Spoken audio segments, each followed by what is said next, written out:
Kuasa hukum Eza Gionino, Raka Danira mengungkap adanya bukti-bukti percekcokan antara kliennya dengan Meiza Aulia. Bukti itu diserahkan dalam sidang lanjutan perkara perceraian antara Meiza Aulia, Echa, dan Eza di Pengadilan Agama Cibinong. Bukti tersebut, menurut Raka, menggambarkan kondisi hubungan yang sudah tidak harmonis dan menjadi pemicu gugatan cerai yang diajukan Echa. Raka menjelaskan bahwa majelis hakim pada sidang kali ini telah menerima sejumlah bukti yang berkaitan dengan alasan retaknya rumah tangga kliennya. Raka kembali menegaskan bahwa percekcokan berulang menjadi salah satu poin utama.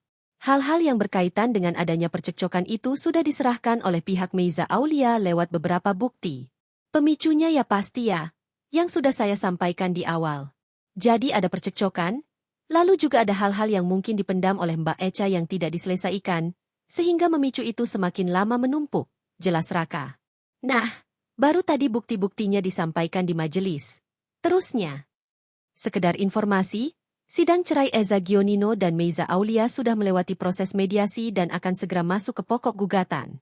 Meiza menggugat cerai Eza dan sudah mantap ingin berpisah, sehingga permintaan Eza untuk rujuk tidak dikabulkan Meiza saat proses mediasi. Meiza resmi mengajukan gugatan cerai ke Pengadilan Agama Cibinong, Bogor, pada 3 September 2025 lalu.